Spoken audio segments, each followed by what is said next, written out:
जय श्री कृष्णा। आज की स्टोरी है माता सीता ने अयोध्या को क्या श्राप दिया था और किस किस को श्राप दिया था। सुनिए, बहुत छोटी स्टोरी है और बहुत अच्छी भी है और आपको पता भी नहीं होगा इस विषय में। चलिए शुरू करते हैं और अच्छी लगे तो सब्सक्राइब प्लीज़ ज़रूर कीजिएगा। चलिए सुनाते हैं। आइए जानते हैं इस कथा को। अयोध्या में मान्यता है कि लंका से लौटने के बाद धोबी की बात सुनकर श्री राम ने माता सीता को त्याग दिया था। आप जानते ही हैं, उन्होंने माता सीता को वन में छोड़ने की जिम्मेदारी लक्ष्मण को दी थी। वन में पहुंचने पर माता सीता को जब पूरी बात मालूम हुई कि तो उन्होंने श्राप दिया था कि अयोध्या हमेशा उदास रहेगी। माना जाता है कि हर साल लाखों श्रद्धालुओं के जाने के बावजूद भी अयोध्या पहुंचने के बाद भी कभी इस शहर की तरक्की नहीं हुई। आप भी जानते थे पहले नहीं हुई, अब तो हो गई है। अब तो बीजेपी ने बहुत अच्छी अयोध्या बना दी है, पहले नहीं हुई थी। इसी श्राप के कारण तरक्की नहीं हुई, माता सीता के कारण।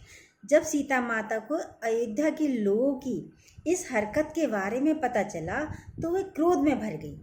उन्होंने ये श्राप दे दिया कि जिस प्रकार वह अपने पति से दूर रहकर वनवास में खुश नहीं रह पाएंगी, उसी प्रकार अयोध्या के लोग भी सदैव दुखी रहेंगे। माता सीता ने श्राप दिया ये। अयोध्या नगरी का पौराणिक महत्व सबसे ज़्यादा होने के बाद भी उस शहर की अपनी कोई पहचान ज़्यादा नहीं हुई और ना ही तरक्की हुई। अब जबकि बीजेपी की करारी हार के बाद एक बार फिर से माता सीता के उस श्राप की चर्चा होने लगी है कि कहीं यही तो कारण नहीं है बीजेपी की हार का, माता सीता के श्राप का जो उन्होंने अयोध्या को दिया था। आइए जानते हैं क्या था यह श्राप और क्या थी इसकी वजह।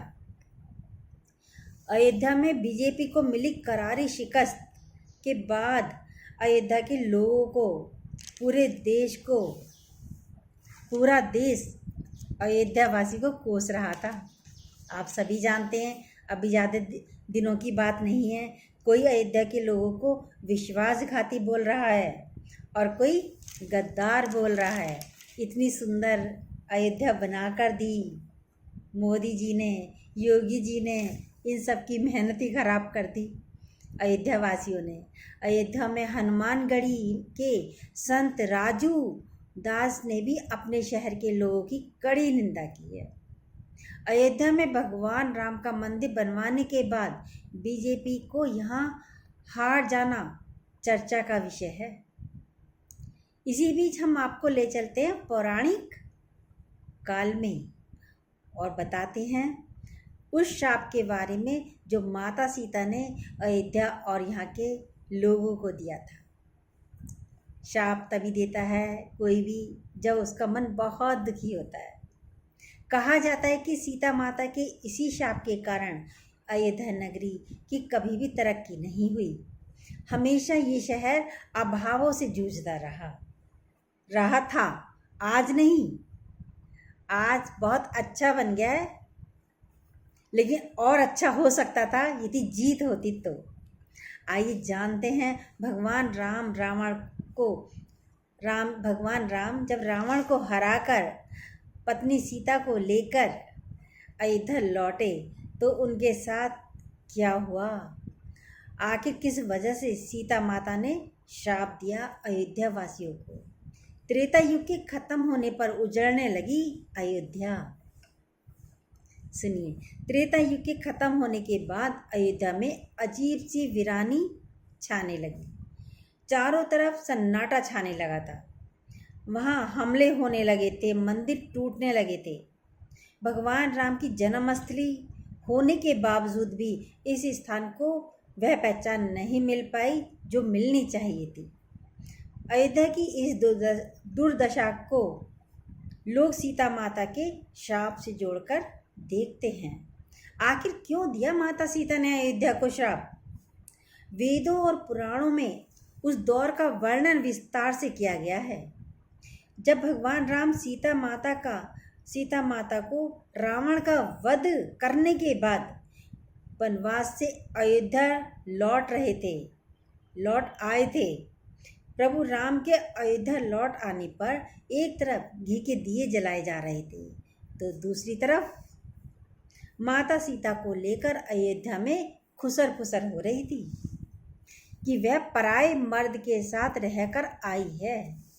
माता सीता की पवित्रता पर अयोध्या की प्रजा को संदेह हो रहा था, जबकि रावण ने अशोक वाटिका में अपने से बहुत दूर बैठाया था माता सीता को। यह देखकर भगवान राम ने माता सीता का त्याग करने का फैसला किया। एक धोबी द्वारा तंज कसने पर प्रभु राम ने माता सीता को त्यागने का निर्णय लिया। उसके बाद उन्होंने लक्ष्मण के साथ माता सीता को फिर से वनवास भेज दिया।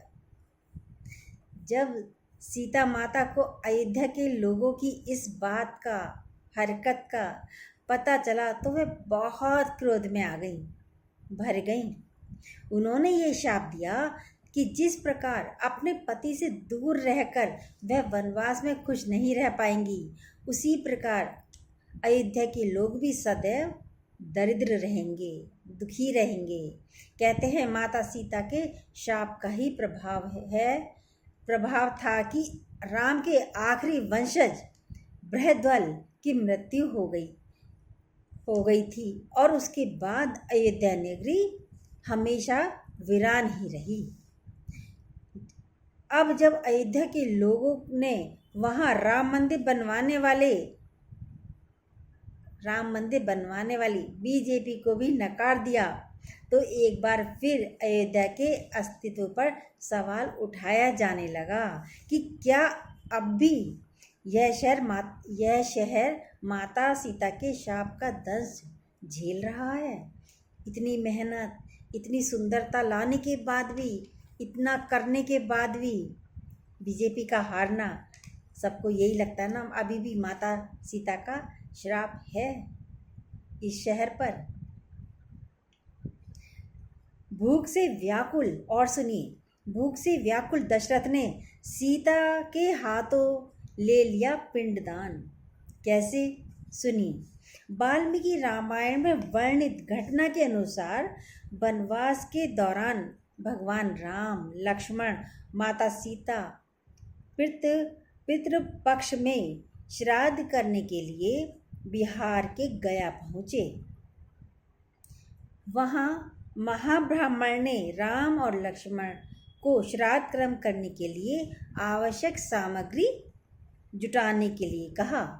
इधर राम और लक्ष्मण सामान लाने के लिए नगर की ओर जाते हैं, उधर सीता नदी किनारे बैठी रही, इतनी देर इंतजार कर रही थी। इधर दशरथ की व्याग्रता बढ़ती जा रही थी। राम और लक्ष्मण नहीं लौटे थे, काफ़ी देर हो गई थी। इसी दौरान भूख से व्याकुल दशरथ जी ने सीता से पिंड की मांग कर दी। सीता असमंजस में पड़ गई। सीता ने दशरथ की व्याकुलता को समझते हुए यह निर्णय लिया कि वह अपने ससुर दशरथ को पिंडदान करेगी। उन्होंने फल्गु नदी के साथ साथ बटवृक्ष, कोआ, तुलसी, ब्राह्मण व गाय को साक्षी मानकर स्वर्गीय राजा दशरथ का पिंडदान विधि विधान के साथ किया। सीता जी ने किया। इन पांचों को साक्षी मानकर सीता जी ने पिंडदान किया। आगे सुनिए। और पांचों गवाह के मुकर जाने से सीता माता हुई थी झूठी साबित। कैसे? सुनिए। जैसे ही उन्होंने हाथ जोड़कर प्रार्थना की तो राजा दशरथ ने सीता का पिंड स्वीकार कर लिया। सीता माता इस बात से प्रफुल्लित हुई, खुश हुई कि उनकी पूजा दशरथ ने स्वीकार कर ली। राम जब लौटे तो उन्होंने सीता माता पर विश्वास नहीं किया। वो इस बात को मानने से इनकार कर गए और उन्होंने कहा कि पिंडदान केवल पुत्र ही करता है। राम जी बोले, पिंडदान केवल पुत्र के बिना पिंडदान नहीं हो सकता। इसके बाद माता सीता ने कहा कि वहाँ उपस्थित फल्गु नदी, गाय, कौआ, तुलसी और ब्राह्मण श्राद्ध क्रम की गवाही दे सकते हैं कि मैंने किया है क्या सही प्रकार से। प्रभु राम ने जब इन सबसे पिंडदान के संबंध में पूछा तो फल्गु नदी, गाय, कौआ, तुलसी और ब्राह्मण इन्होंने झूठ बोल दिया। इन्होंने पांचों ने झूठ बोल दिया।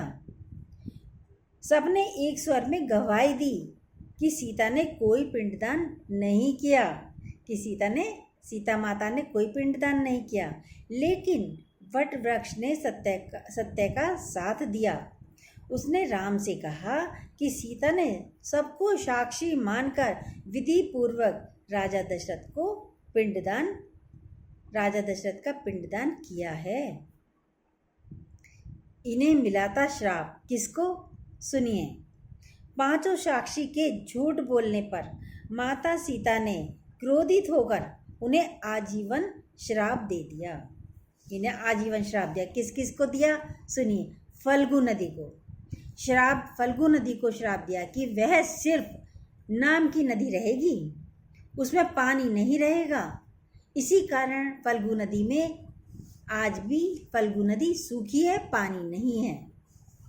गाय को श्राप दिया कि गाय पूजनीय होकर भी सिर्फ उसके पिछले हिस्से की पूजा की जाएगी, मतलब गोबर इत्यादि की पूजा की जाएगी, और गाय को खाने के लिए दर बदर भटकना पड़ेगा। आज भी हिंदू धर्म में गाय के सिर्फ पिछले हिस्से की ही पूजा की जाती है। ब्राह्मण को श्राप दिया। क्या दिया? सुनिए। माता सीता ने गया के महाब्राह्मण को कभी भी संतुष्ट न होने और कितना भी मिले उसकी दरिद्रता हमेशा बनी रहेगी, ये श्राप दिया। कितना भी मिले तुम दरिद्र ही रहोगे। इसी कारण महाब्राह्मण कभी दान दक्षिणा के बाद भी संतुष्ट नहीं होते हैं। तुलसी को श्राप दिया कि वह कभी भी गया की मिट्टी में नहीं उगेगी। यह आज तक सत्य है कि गया की मिट्टी में आज भी तुलसी नहीं उगती है। कौए को श्राप दिया। क्या दिया? सुनिए। कौए को श्राप दिया कि हमेशा लड़ झगड़ कर खाने का श्राप दिया कौए को, कि तुम हमेशा लड़ झगड़ कर ही खाओगे। कौआ आज भी खाना अकेले नहीं खाता। और दीर्घायु का दिया आशीर्वाद वट वृक्ष को। दीर्घायु का आशीर्वाद दिया वट वृक्ष को। माता सीता ने जहाँ इन पांचों को श्राप दिया, वहीं सच बोलने पर वट वृक्ष को आशीर्वाद दिया कि उसे लंबी आयु प्राप्त हो, उसे लंबी आयु प्राप्त होगी। वह दूसरों को छाया प्रदान करेगा। पतिव्रता स्त्री उनका स्मरण करके अपने पति की दीर्घायु की कामनाएं करेंगी। ये है श्राप। और आशीर्वाद दिया वट वृक्ष को। जय श्री कृष्ण।